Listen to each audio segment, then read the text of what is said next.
Welcome, welcome, welcome. I'm your host, Alex Gieses, and this is Speedify Live Office Hours. The live stream about live streaming. We are here to answer all of your questions about Speedify, the app that bonds all your internet connections together, giving you faster, more reliable internet. It's also a VPN. So it does all kinds of great security things for you too. So before we jump in here, give us a follow. Follow, subscribe. If you're on YouTube, you got to click the bell after you subscribe to make sure you get notifications. Otherwise, you won't know we're live. So, office hours. It is your chance to ask us any questions you have about the Speedify app. So, let's go.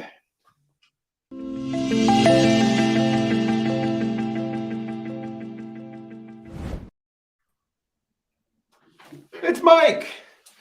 Hey, Alex. Speedify developer. How you doing, Mike? I'm doing fantastic. How about yourself? I'm all right. You do anything exciting for New Year's? Not really. Watch the Miley Cyrus countdown. How about yourself? I had about 9 friends over I hadn't seen before, and they all slept in my house. Had to bust out the air mattress. Right, there aren't enough beds, and it was fantastic. I had people everywhere. It was really fun. Great time. I haven't done anything like that for a couple of years now, right? Yeah. All right, so folks, we are live. We are seeing your comments. Mm-hmm. Thanks. VPN good. Yes. Yeah, exactly. Thank you. And yeah. Happy New Year to you, Quiet Galaxy. If you guys have any questions, post them in the comments. Like I said, we see them, we post them, we answer them. It's going to be awesome. I'm also curious. Here's another topic. Mastodon, the Fediverse. Are any of you guys using it? Are you guys active on that new social network? I guess it's not even that new. But yeah, for the last 6 years, it's been 100,000 people, and all of a sudden it's 8 million people. So it's new as a major social network, right?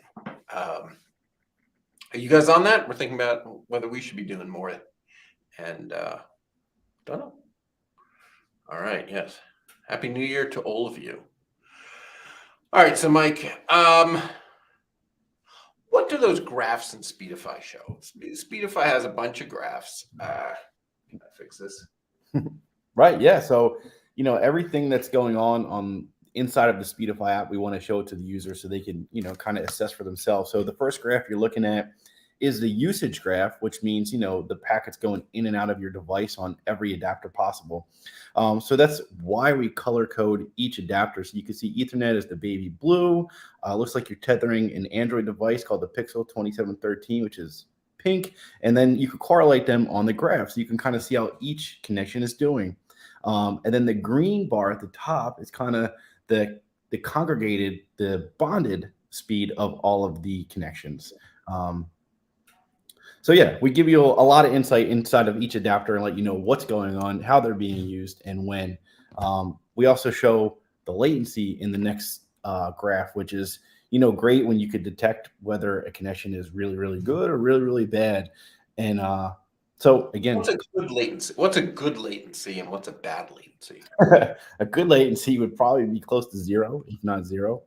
Bad latency, I mean, I'm seeing some of mine spike up to 50 milliseconds, 113 milliseconds. You can see some spikes, but you don't want to consistently see a high latency. That means maybe you're connected to a server too far away on a poor connection, and it might be time to change servers or see what's going on with that connection. I feel like for most people, anything below 100 is perfectly fine, right?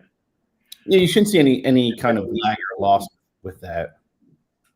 Yeah, and if you ever see 1,000 or more, something is really wrong. All right, what's this graph? So the loss graph, again, you kind of want to always see that at about 0%. Anything, I would, correct me, but anything over 1 to 2% is probably consistently not great. So any kind of good, especially your wired internet, you're going to see that at 0. What's this bypass? Whoa. What? Oh, sorry. I'm looking at my app as well. I'm trying to go over. Yeah. So the bypass. How's your latency, Mike? It's terrible. So yeah, so we're spiking out. Yeah, so that should explain most of your connections going on. Sorry, it wigged out. I didn't know if you guys saw me lag doing it as well. Not noticeably. All right. Yeah, the sunlight above you, it's hard to say if your video, I think your video is kind of low resolution. Is it? Oh, yeah. No. Although the sunlight may be messing with your camera a bit. Yeah. All right. Oh, Interfleet broadcasting. Lately, I've had to turn off Speedify on my phone to get to use the Amazon app. What can I do to fix this on my phone? Mike? Well, first you could use the bypass feature if you really need to get an app around Speedify, blocking certain sites. Let's show them. Sure. So if you go Speedify into the app. Yes. Yeah. Yep. So if you go in the settings, you can go down to bypass, and that is a list of all the apps that are currently going around the VPN, which could hinder. Netflix could block certain shows from showing, so we allow them to bypass automatically. So you could check and make sure your Amazon toggle is on, and that should send the Amazon traffic around the Speedify VPN. So in case Amazon's blocking it, that will help clear that out.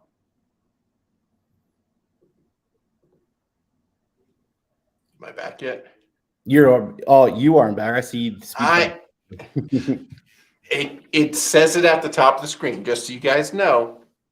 It says that if you move any of those switches, that Speedify has to disconnect and reconnect. And I just wasn't thinking about the fact that I was live streaming through that Speedify. So entirely user error. Yeah, if you flip it any of those switches, Speedify disconnects and reconnects with the new settings. So there you go. So when I hit the switch, I disconnected myself. Thus, the video stopped, and you see that Speedify is doing something. Yeah. No Speedify, no video. And yeah, sorry. All right. Hussein says, Iran bought new firewall from China. It's checking sended packets header instead of IP. Do you have a solution for it? We'll have to check. I know Kevin, who's often on this call, is busy working on some cool new things. Some cool new things for encrypting headers and things. I'll have to check. I mean, the complaints from Iran are all over the spot. I mean, we're constantly having people telling us it doesn't work from Iran. And then we'll look over and see that there are currently 500,000 people connected in Iran. So problems come and go. As far as I know, although I haven't looked today, things are still mostly working. But it's definitely a game of cat and mouse. There are active efforts to block us, and sometimes they succeed for a little bit, and we get around them. So. You flip the switch, you now have Amazon bypassed, and it's still blocked. Just to be clear, if you could follow up with that. All right. All right. It might be time to move on and talk about what's new in Speedify. You ready to talk about that, Mike? Yeah, let's go. All right.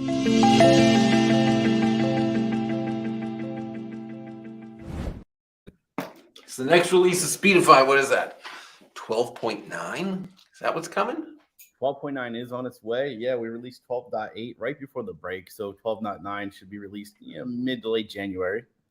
All right, so maybe we should talk about what came out in 12.8 first. That sounds great. Yeah, so 12.8 was a huge, lot of fixes to the Mac experience. Basically we had internally, assessed a lot of the apps and picked apart some of the nuances of what's not great. And we had a lot of Mac fixes in there. Let's see. So we did a lot of stability improvements for redundant mode. So a lot of bug fixes went into that. And yeah, basically that's a lot. There's a lot of internal stuff that we probably shouldn't go too far into, but yeah. So basically, it was a huge update to the Mac for 12.8. Yeah. So what's coming in 12.9? So 12.9, we have a lot of stability fixes. We're kind of revamping the internals of Speedify, bringing a lot of things up to date for the new year, getting ready for M1 support, and say goodbye to Rosetta. So that probably is coming with 12.9. We're in the middle of working on that right now. We're going to definitely have some more Starlink fixes. We made a huge push towards Starlink. We've been testing nonstop. Alex, I know you've been on the roof and back at the office and testing it nonstop and, tugging at all the devs about, what nitpicks we have. So there's going to be a lot of cool things coming for Starlink as well. They're the two big ones for 12.9. Big release. Nice.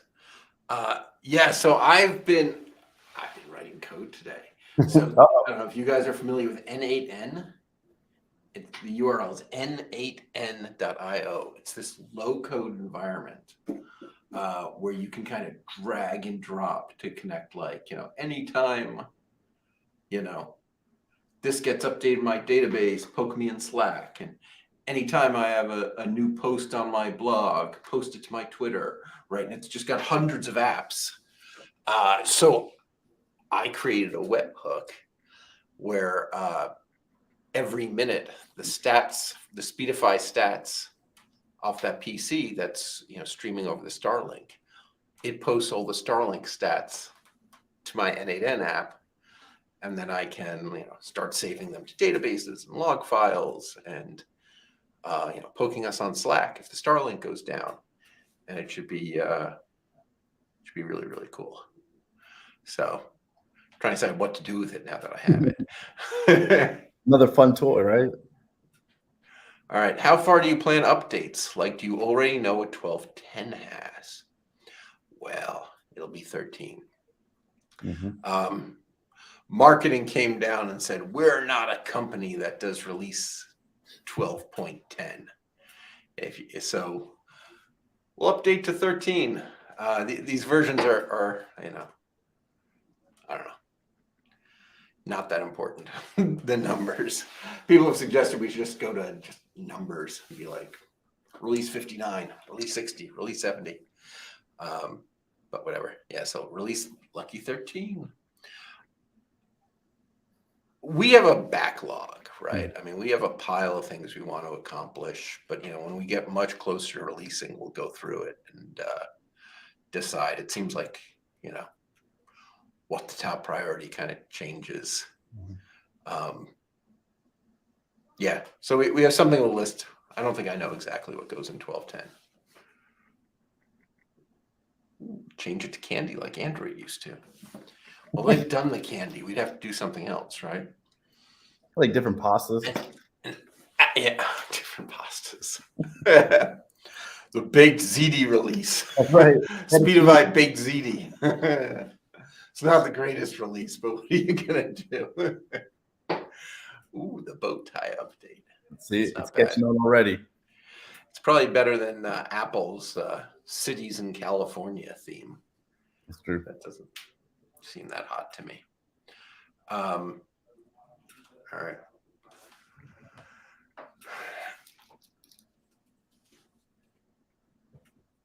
All right.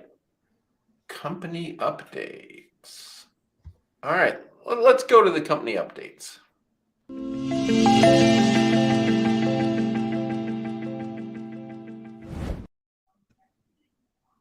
All right. So the first update is that we decided to extend the sale a little bit. Been threatening about sales going to end at the end of the year, but good Lord, Speedify is selling at this price. So last chance. Serious. This is really the last chance. 70% off the 3-year pass. You can pick up 3 years of Speedify for just $150 at speedify.com. It is the best deal. And it's not a subscription. You buy it and you're just good for 3 years. And, I know a lot of people are sick of subscriptions, and that's where we are at. So pick that up. Just speedify.com. You'll see the coupon there. All right. I hear we might have some new data from Iran, which I haven't looked at yet. Let's pop it up here. Ooh, 488,000 users. Is that down a little bit? Oh, maybe something got blocked. Yeah, we were above 500,000. So, but 319 terabytes of data, and this is all just in the last week. And yes, 78,000 stream emergency saves. This means somebody was on a video call, somebody was live streaming, someone was on a VoIP call. We actually don't know which. There was some high priority app, and Speedify stepped in and managed to save it in the middle of what was clearly a call. It's nice. Yeah, here's the data. Oh, look at that. Yeah. Is the data sent and received getting just a little bit lower on that last day? Connected devices. Yeah, all right. So I would say we did not get shut off or killed, but I think you're right. Something's going on. Somebody made a little bit of progress and blocked a few connections here. So we'll look at what it is, see if there's something we can adjust. And as I said, there's 12.9. Speedify is going to be even harder to block. And I will give no details on how or why, because who knows who's watching.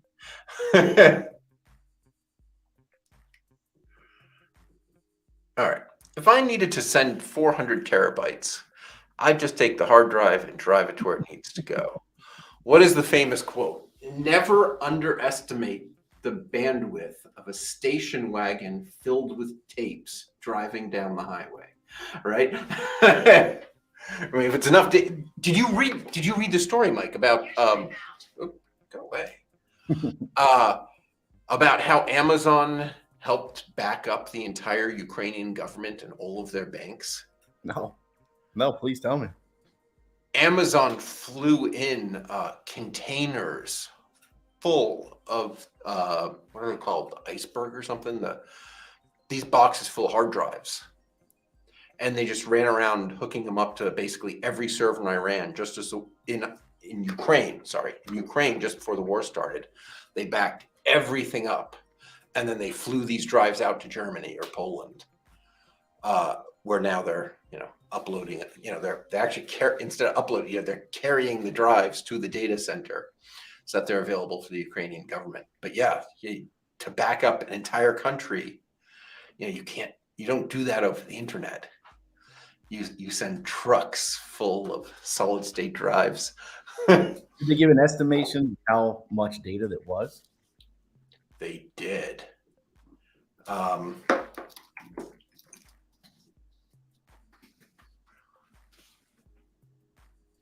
we go.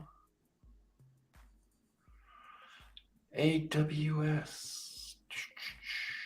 I'm scrolling. 10 million gigabytes. Wow. Okay. Yeah. Okay. Thanks, Amazon. Yeah. All right. 10 million gigabytes. I'm so old, I still think a gigabyte's a lot. Those little cards with what was kilobits or 32 megabits when I had my first camera was a lot. It was very expensive. Oh yeah, it's crazy. But I tell you, the updates have slowed down.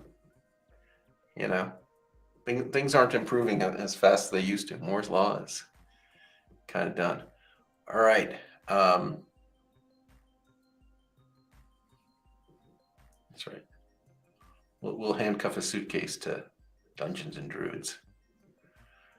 Are nibbles a real measurement in comp sci? Yeah, 4 bits. I can't think of the last time that I needed to talk about a nibble. I think it's a 60s thing that's still in the textbooks back when every bit counted. Yeah, IP over pigeon. It works slowly. All right, should we go to the mailbag? Let's go to the mailbag.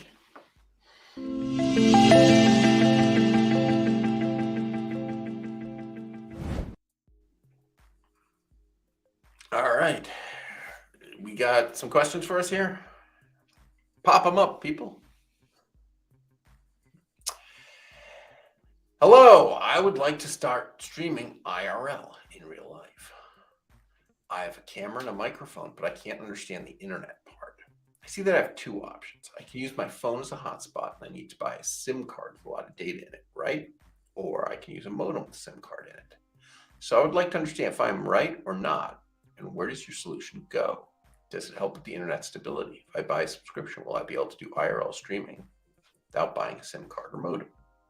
I'd appreciate your help because I'm a bit lost in all the information I can find on the internet. Thanks.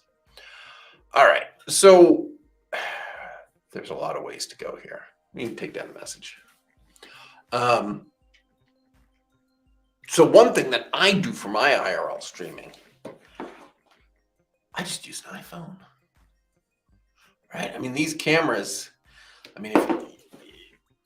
if a 2x zoom is good enough, if you're not zooming or you only need to do a little bit of zooming, these cameras are, quite frankly, pretty good.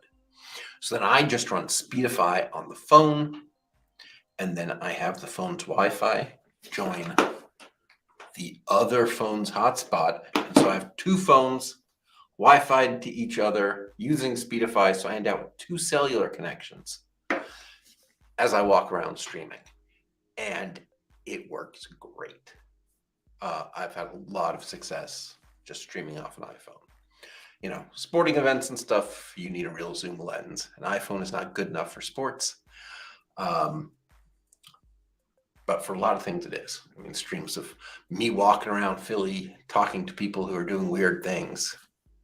That's all I need. iPhone, have some kind of handle or a gimbal to steady it. If you have some other camera and you're trying to get it on the internet, I mean, some can join a Wi-Fi hotspot, some have like USB. Some people who are getting into lots of gear like that stuff use a Raspberry Pi, and they'll put Speedify on that, and they'll connect that, and then they can have, you know, two different cellulars hanging off it. Maybe have it join another hotspot, or maybe its hotspot is what you're joining. We have all sorts of scripts for that.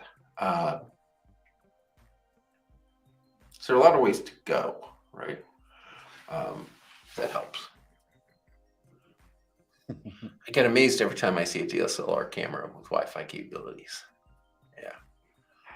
Finally cold enough to use a smartphone as a camera. Yeah, so the one spot where the smartphone falls apart live streaming, 90 degrees Fahrenheit or above. Somebody can convert and tell me what that is in Celsius. Once you go above that temperature, iPhone starts struggling. You know, and there are active cooling devices you can put on the back that add, you know, a fan and active stuff like that to try to cool it down. But now you need batteries to power that, and the whole thing starts expanding. And sometimes, you know, but anything below 90 degrees Fahrenheit, I have had great luck with just using an iPhone Speedify.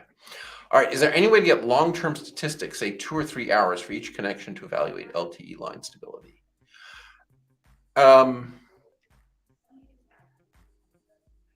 Coming soon.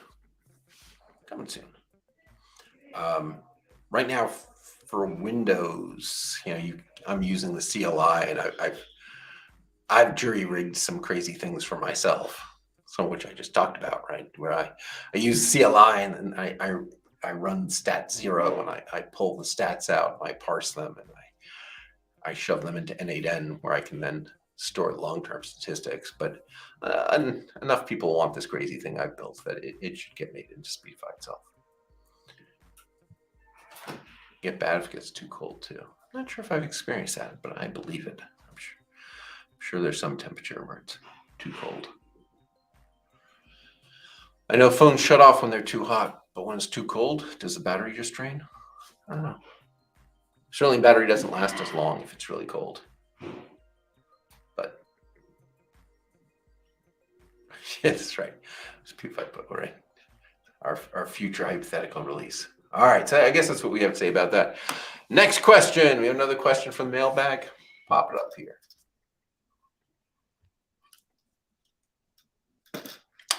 I am trying to channel bond 3 connections, 2 Verizon jetpacks and 1 unstable Starlink.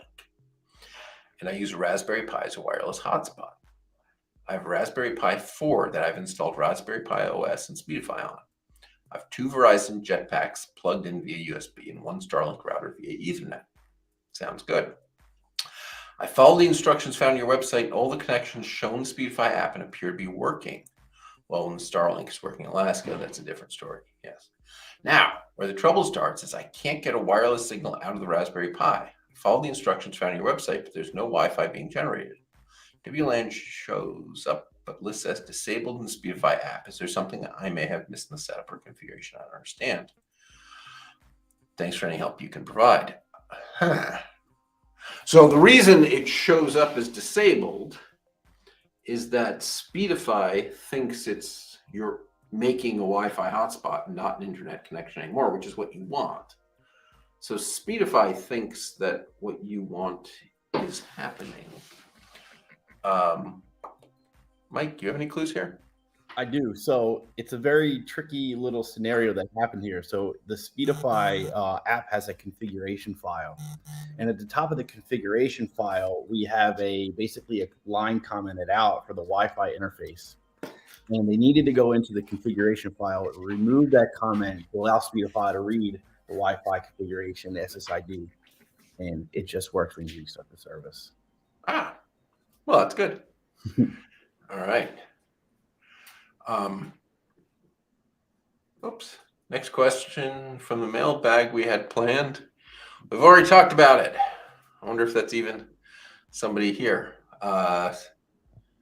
Somebody wants to watch it on Amazon Prime, but it blocked it.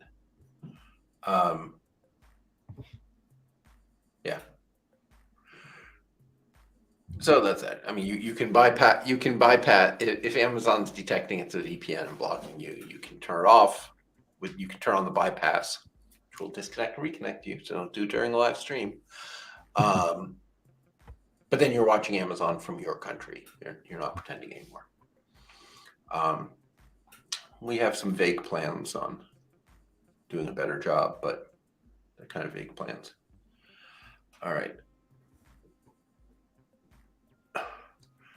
How's the Starlink? Did it survive the Christmas chill? Yeah, it was fine. I mean, it goes on and off, loses lots of packets. But it works. Yeah, I don't think we saw any weird problems. I was trying to watch some of the fireworks over it, and it didn't have that good a view. Just sort of saw the colors flashing in the fog. It was super foggy in Philly. All right, I've used Speedify to bond 2 to 4 LTE lines to stream rugby football games for the season. It worked great, and there's no reason to rent a live view solo anymore. Huge savings. Nice. The fireworks in the fog was so sad. I thought it was pretty cool looking. I guess I didn't share any of my photos ahead of time to put up. I have some neat photos of the Philadelphia fireworks New Year's Eve going off in the fog, right? Philly was about the foggiest I've ever seen it. It was like London or something.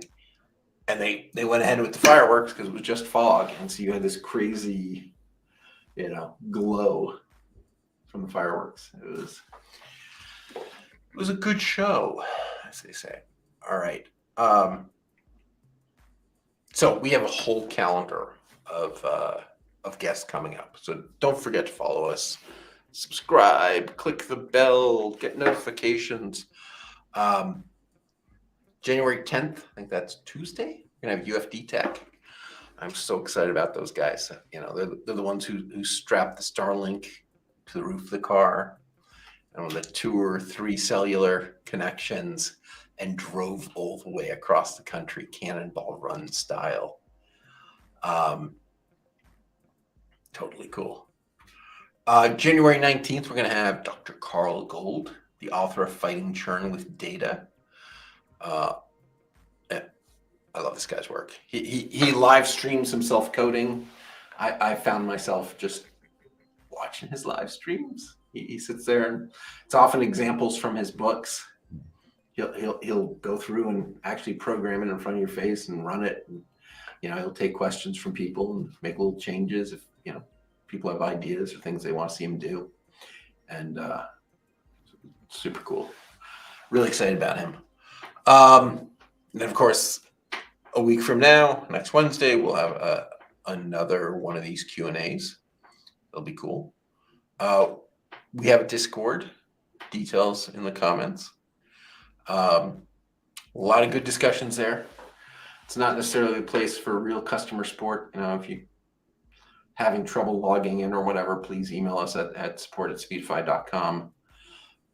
But we've had some really interesting technical discussions of people trying to do really neat things and helping each other there. And it's all right. All right, VStream asks, what's the expected normal performance drop when using only one internet connection with Speedify versus same connection with no Speedify? It depends on a lot of things.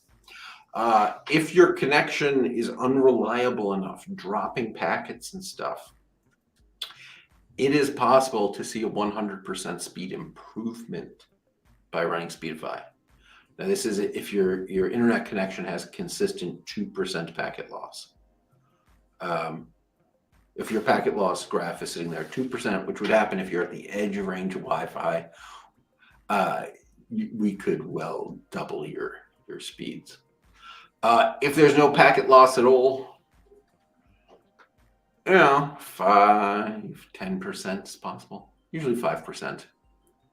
If things are good, and we're talking speeds, 100 megabits, 50 megabits. Those kind of speeds we really support here.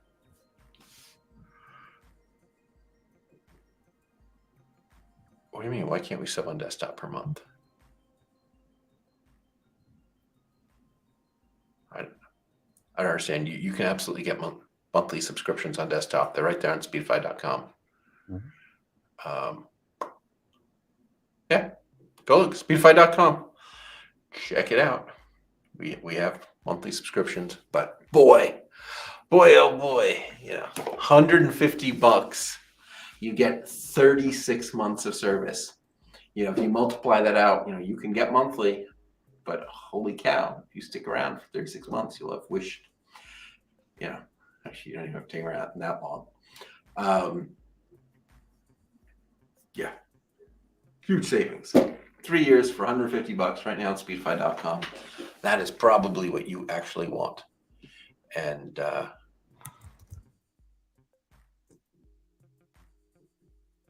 $89 is the 1 year plan. Smash TV Network. That's the yearly plan. It's not letting you do the monthly.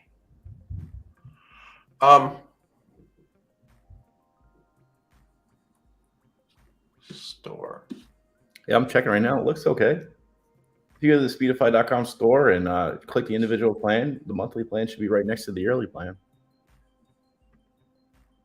Yeah. It's working for me. I mean, you can shoot an email to support@speedify.com, but I don't know what you mean. I'm trying it right here. It's $14.99 per month, right on the store. I click buy now. Takes me to the shopping cart. So yeah, you shoot an email to support@speedify.com and send a screenshot, show what you're clicking on. I don't know why. All right, thank you everybody. Hope to see you on Tuesday, January 10th for UFD Tech. It's gonna be awesome. We'll do a little debrief, chat with them a little bit about driving across the country, live streaming the whole way. It was super cool. I watched a lot of the stream. I'm excited to talk to them about it. So, all right, any parting wisdom, Mike? No, be sure to look out for a 12.9 release coming later this month. And if you haven't upgraded to 12.8, please do so, especially if you're a Mac user. Yeah, a lot of little things fixed. So, all right, thank you everybody. Good night, and I'll see you all online. See ya.